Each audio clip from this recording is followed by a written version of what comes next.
اعوذ باللہ من الشیطان الرجیم بسم اللہ الرحمن الرحیم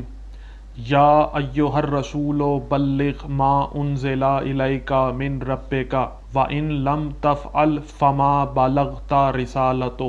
واللہ یعصمک من الناس ان اللہ لا یہدی القوم الکافرین۔ اے رسول صلی اللہ علیہ وآلہ وسلم تبلیغ کر دیجئے، پہنچا دیجئے، اعلان کر دیجئے جو آپ کے رب کی طرف سے آپ پر نازل کیا گیا ہے، اور اگر آپ نے یہ فعل انجام نہ دیا تو آپ نے اس کی رسالت انجام نہیں دی، اور اللہ آپ کو لوگوں کے شر سے محفوظ رکھے گا، بے شک اللہ کافروں کی قوم کو ہدایت نہیں دیتا۔ سامعین، آپ کے سامنے سورہ مائدہ کی آیت نمبر 67 کی تلاوت کی، اور اپنی سابقہ ویڈیوز جن کا عنوان ولایت علی مہر ختم نبوت ہے میں غیر شیعہ کتب سے ثابت کیا تھا کہ جب خاتم النبیین سید المرسلین محمد مصطفیٰ صلی اللہ علیہ وآلہ وسلم پر سورہ مائدہ کی آیت نمبر 67 کے ذریعے ایک خاص پیغام کی تبلیغ کا حکم ہوا، تو اس حکم کی تعمیل میں رسول معظم صلی اللہ علیہ وآلہ وسلم نے 18 ذی الحج کے دن غدیر خم کے مقام پر 1.25 لاکھ صحابہ کرام رضوان اللہ علیہم اجمعین کی موجودگی میں ایک فصیح و بلیغ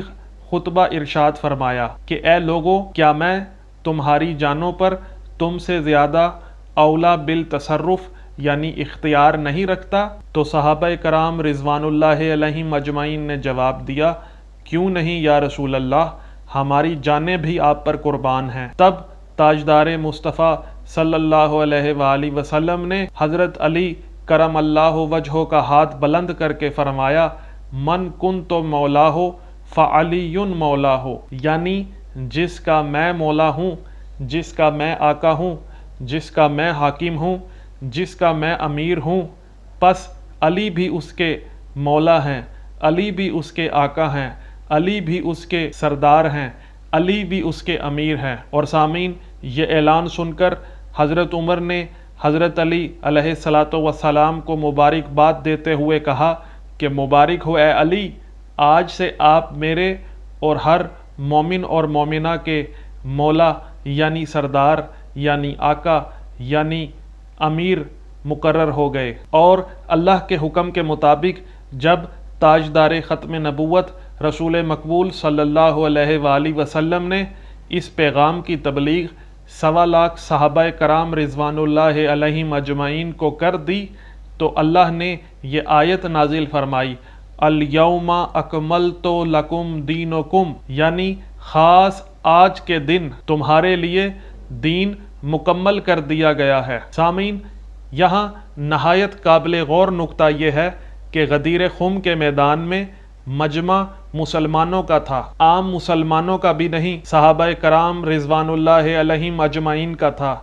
رسول نے اللہ کا پیغام مسلمانوں تک پہنچانا تھا، ایسا پیغام جس کی تبلیغ نہ کرنے سے اس کی رسالت کی تبلیغ نہ ہوتی، ایسا پیغام جو تکمیل دین کی، دین کے مکمل ہونے کی علت بنا،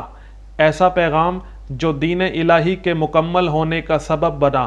ایسا پیغام جس کو نہ ماننے والوں کے بارے میں اللہ فرما رہا ہے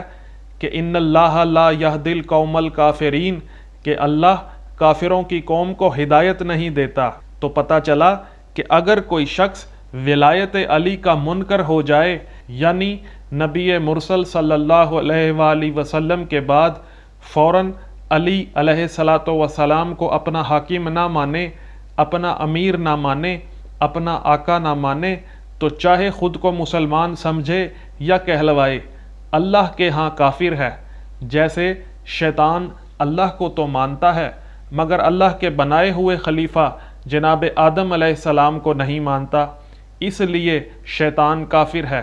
راندہ درگاہ ہے، اس کے لاکھوں سجدے اکارت گئے،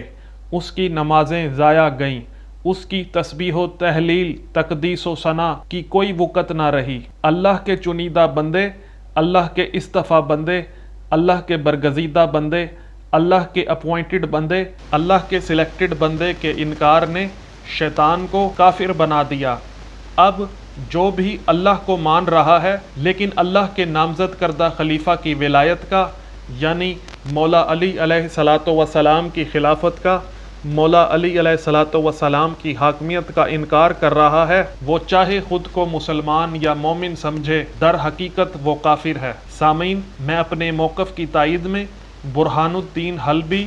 جو شافعی مسلک سے تھے کی مشہور کتاب سیرت حلبیہ جلد 6 حصہ سوئم نصف آخر صفحہ 311 سے حوالہ پیش کرنے لگا ہوں۔ اس میں لکھا ہے کہ ایک روایت میں آتا ہے کہ ایک دفعہ حضرت علی رضی اللہ تعالی عنہ خطبہ دینے کے لیے کھڑے ہوئے اور اللہ تعالیٰ کی حمد و ثنا بیان کرنے کے بعد انہوں نے فرمایا کہ غدیر خم کے دن یعنی جس وقت رسول اللہ صلی اللہ علیہ وآلہ وسلم نے وہاں خطبہ کے دوران حضرت علی علیہ الصلاۃ والسلام کے فضائل بیان فرمائے تھے، جو شخص وہاں حاضر رہا ہو اسے میں خدا کی قسم دیتا ہوں کہ وہ کھڑا ہو جائے، اور ایسے شخص کے سوا جس کے کانوں نے خود وہ ارشاد سنا ہو اور دل نے نقش کر لیا ہو، کوئی دوسرا شخص کھڑے ہو کر یہ نہ کہے کہ میں نے یہ سنا ہے یا مجھے یہ معلوم ہے۔ اس پر 17 صحابہ کرام رضوان اللہ علیہم اجمعین کھڑے ہوئے، اور ایک روایت میں ہے کہ 30 صحابہ کرام اٹھے، اور معجم کبیر میں ہے کہ 16 صحابہ، اور ایک روایت کے مطابق 12 صحابہ کھڑے ہوئے۔ تب حضرت علی علیہ الصلاۃ والسلام نے ان سے فرمایا، بتاؤ تم نے کیا سنا تھا؟ اس پر انہوں نے حدیث سنائی اور اس میں یہ حصہ بھی بیان کیا جس میں ہے کہ جس کا میں مولا اور دوست ہوں اس کا مولا اور دوست علی بھی ہے۔ ایک روایت میں ہے کہ یہ بھی دوست ہے۔ سامعین، یہاں پر مترجم نے ڈنڈی مارتے ہوئے مولا کے ساتھ دوست کا لفظ بھی ویلڈ کر دیا ہے، جبکہ حدیث میں فقط مولا کا لفظ ہے، اور میں اپنی سابقہ ویڈیوز میں یہ ثابت کر چکا ہوں کہ مولا بامعنی آقا ہوتا ہے، مولا بامعنی دوست کبھی نہیں ہوتا، چونکہ رسول معظم صلی اللہ علیہ وآلہ وسلم ہمارے آقا ہیں، دوست نہیں ہیں۔ پھر سامعین، برہان الدین حلبی شافعی لکھتے ہیں کہ حضرت زید بن ارقم کہتے ہیں کہ اس وقت میں نے یہ بات چھپا لی جس کے نتیجہ میں خدا نے میری بینائی ختم کر دی، یعنی مجھے بلائنڈ کر دیا، یعنی مجھے اندھا کر دیا، کیونکہ جن لوگوں نے اس بات کو چھپایا ان کے حق میں حضرت علی علیہ الصلاۃ والسلام نے بد دعا فرمائی تھی۔ بعض علماء کہتے ہیں کہ آن حضرت صلی اللہ علیہ وآلہ وسلم کا یہ ارشاد کہ جس کا ولی اور دوست میں ہوں اس کا دوست علی بھی ہے، جب تمام شہروں میں پھیل گیا اور ہر علاقے کے لوگوں کو اس کا علم ہو گیا تو حارث ابن نعمان فہری نے بھی یہ جملہ سنا۔ سامعین، یہاں پر حارث کو حرس لکھ دیا گیا ہے، اس لیے تصحیح فرما لیں۔ تو حرس ابن نعمان فہری نے بھی یہ جملہ سنا، اس پر وہ مدینہ منورہ پہنچا اور مسجد نبوی صلی اللہ علیہ وآلہ وسلم کے دروازے کے سامنے اس نے اپنی اونٹنی بٹھائی، پھر وہ مسجد میں داخل ہوا۔ اس وقت آن حضرت صلی اللہ علیہ وآلہ وسلم اپنے صحابہ کرام رضوان اللہ علیہم اجمعین کے درمیان بیٹھے ہوئے تھے۔ حارث ابن نعمان آن حضرت صلی اللہ علیہ وآلہ وسلم کے سامنے آ کر بیٹھ گئے اور کہنے لگے، اے محمد، آپ نے ہمیں حکم دیا کہ ہم اس بات کی شہادت دیں کہ اللہ تعالیٰ کے سوا کوئی معبود نہیں، اور یہ کہ آپ اللہ تعالیٰ کے رسول ہیں۔ ہم نے آپ کا یہ فرمان قبول کیا۔ پھر آپ نے ہمیں یہ حکم دیا کہ ہم رات دن میں 5 نمازیں ادا کریں، رمضان کے مہینے میں روزے رکھیں، اپنے مال کی زکوٰۃ دیں اور بیت اللہ کا حج کریں۔ ہم نے آپ کا یہ فرمان بھی قبول کر لیا، مگر آپ اتنے پر بھی راضی نہیں ہوئے، بلکہ اب اپنے چچا کے بیٹے یعنی حضرت علی علیہ الصلاۃ والسلام کا ہاتھ بلند کر کے ان کی فضیلت اور برتری ظاہر کی، اور یہاں تک کہہ دیا کہ جس کا میں آقا ہوں علی بھی اس کا آقا ہے۔ اب بتائیے کہ آیا یہ بات اللہ تعالیٰ کی طرف سے آیا ہوا حکم ہے یا خود آپ نے فرمائی ہے؟ اس پر رسول اللہ صلی اللہ علیہ وآلہ وسلم کی آنکھیں سرخ ہو گئیں اور آپ صلی اللہ علیہ وآلہ وسلم نے ارشاد فرمایا، قسم ہے اس ذات کی جس کے سوا کوئی معبود نہیں کہ یہ حکم اللہ تعالیٰ کی طرف سے ہے، میں نے اپنی طرف سے نہیں کہا۔ یہ بات آپ صلی اللہ علیہ وآلہ وسلم نے 3 مرتبہ ارشاد فرمائی۔ اس پر حارث بن نعمان یہ کہتے ہوئے کھڑے ہو گئے اور کہا کہ اے اللہ، اگر تیری جانب سے یہی بات حق ہے، اور ایک روایت کے الفاظ یوں ہیں کہ اے اللہ، محمد جو کچھ کہہ رہے ہیں اگر وہی حق ہے تو ہم پر آسمان سے پتھر برسا یا ہمیں خوفناک عذاب دے۔ اتنا کہہ کر وہ چلا، اور خدا کی قسم ابھی وہ مسجد کے دروازے تک بھی نہیں پہنچا تھا کہ اللہ کے حکم سے آسمان سے ایک پتھر اس کے سر پر آ لگا اور اس کے پخانے کے مقام سے نکل گیا، جس سے وہ شخص اسی جگہ پر ختم ہو گیا۔